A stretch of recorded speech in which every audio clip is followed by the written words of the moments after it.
여러분 안녕하세요. 찾아가는 새벽기도 시카고 예수사랑교회 조선영 목사입니다. 오늘도 변함없는 주님의 은혜와 평강이 저와 여러분의 삶의 종일 풍성하기를 기도합니다. 오늘 말씀은 다니엘 10장 10절에서 14절까지 말씀입니다. 제가 읽어드리지요. 그런데 갑자기 한 손이 나를 어루만지면서 떨리는 손과 무릎을 일으켰다. 그가 내게 말하였다. 하나님께 큰 사랑을 받은 사람 다니엘아, 이제 내가 내게 하는 말을 주의해서 들어라. 너는 일어서라. 지금 나를 내게로 보내셔서 이렇게 왔다. 그가 내게 이 말을 할 때 나는 일어섰으나 여전히 떨렸다. 그가 내게 말하였다. 다니엘아, 두려워하지 말아라. 내가 이 일을 깨달으려고 하나님 앞에서 스스로 겸손하여지기로 결심한 그 첫날부터 하나님은 내게 간구하는 말을 들으셨다.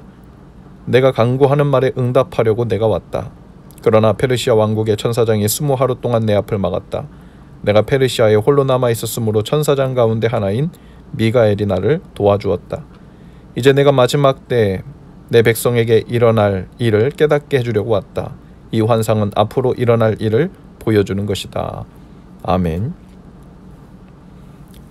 다니엘서 1장부터 9장까지는 각 장마다 하나의 독립된 단위로 우리에게 주는 독특한 메시지가 있는데요.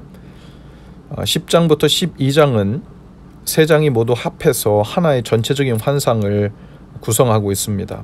이 환상은 7장과 8장에 나오는 것처럼 상징적인 표현을 쓰지 않고 하나님의 사자가 나타나서 직접 말씀해 주시는 형태로 드러납니다.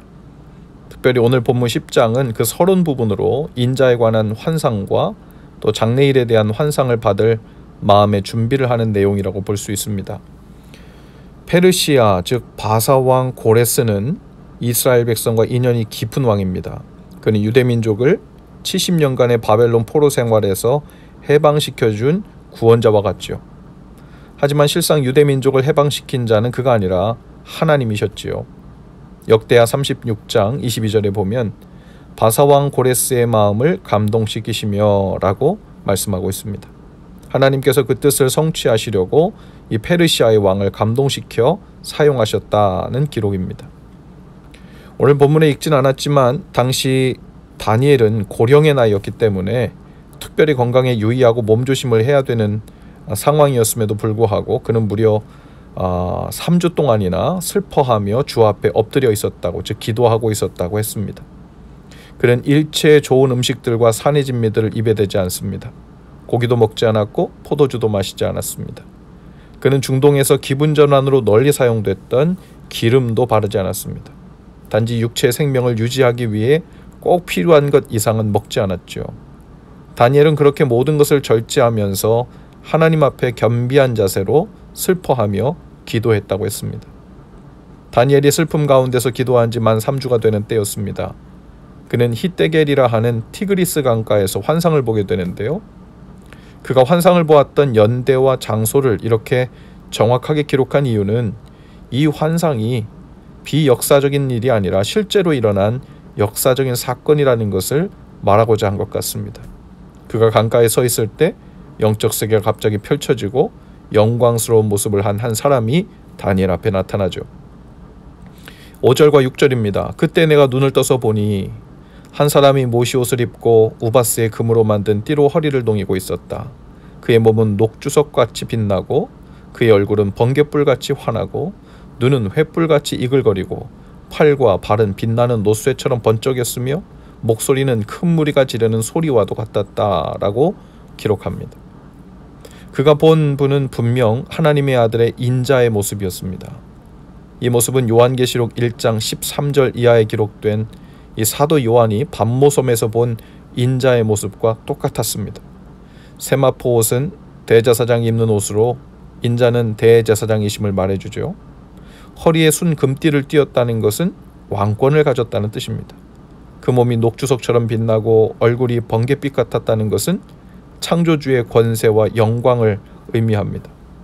그 눈이 횃불 같았다는 것은 전능자로서의 통찰력을 뜻하고 그 팔과 발이 빛난 노쇠와 같았다는 것은 심판주로서의 모습을 나타냅니다.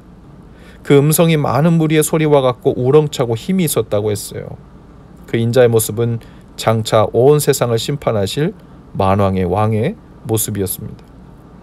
그리고 그 인자의 손이 갑자기 다니엘을 일으키고 어루만지며 말씀합니다.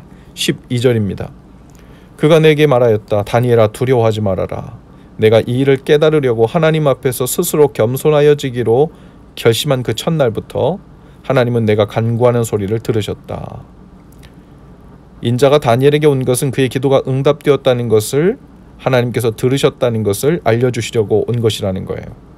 그런데 그 기도가 언제부터 하나님께서 다니엘의 기도를 들으셨는지를 말씀하고 있는데요. 바로 다니엘이 하나님 앞에서 스스로 겸비해지기로 결심한 첫날부터 들으셨다고, 그 응답을 전해주러 오셨다는 겁니다.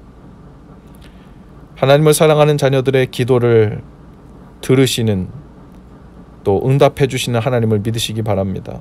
사도 요한도 다니엘처럼 그 사실을 잘 알고 있었던 것 같습니다.